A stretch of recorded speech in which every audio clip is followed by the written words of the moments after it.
बिहार में विधानसभा चुनाव नजदीक हैं। बीजेपी और देश की तमाम राजनीतिक पार्टियां इस चुनाव में अपनी किस्मत आजमा रही हैं। बीजेपी ने विधानसभा चुनाव के लिए घोषित प्रत्याशियों की अपनी पहली सूची में 71 लोगों को टिकट दिया।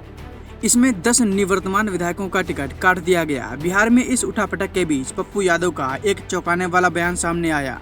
पप्पू यादव ने आगामी बिहार चुनाव के लिए महागठबंधन में सीट बंटवारे पर कहा, यहाँ सब ठीक है।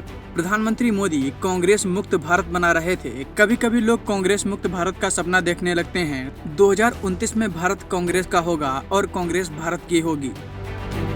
पप्पू यादव ने बिहार चुनाव छोड़िए बल्कि 2029 में होने वाले लोकसभा चुनाव को लेकर भी बड़ा बयान दिया। पप्पू यादव ने ये तक कह दिया कि कांग्रेस और राहुल गांधी से सब कुछ छीन लिया गया। कितने केसेस में फंसाने की कोशिश की गई, तब भी कांग्रेस 100 पर है और 29 में कांग्रेस भारत का होगा। आइए आपको पप्पू यादव का ये बयान सुनवाते हैं। मेरे यहाँ सब ठीक है। अब भैया कभी कभी तो चलता रहता है ना। 5 गांव के लिए महाभारत हुआ था। कुछ लोग को तो समझना पड़ेगा।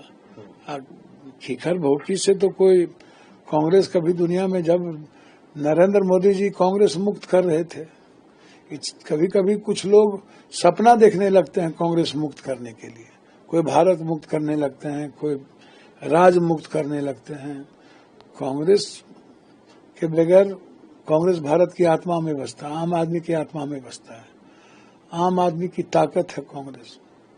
कांग्रेस का परसेप्शन इस देश के लोकतांत्रिक मूल्यों के लिए है, संवैधानिक मूल्यों के लिए, गरीबों के लिए, अत्यंत पिछड़ों के लिए है। इसलिए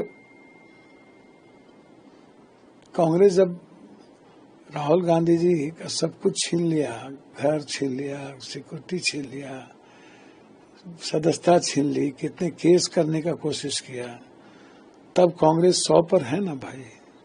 और 29 में भारत कांग्रेस का होगा। अब कांग्रेस भारत का होगा। बेफिक्र रहें। हमारे प्रभारी अध्यक्ष सक्षम है और प्रभारी जो निर्णय लेंगे वह पूरे कांग्रेस को मान होगा। बता दें कि आगामी बिहार विधानसभा चुनाव 2025 की घोषणा हो चुकी है। बिहार में 2 फेज यानी 6 और 11 नवंबर को वोटिंग होगी।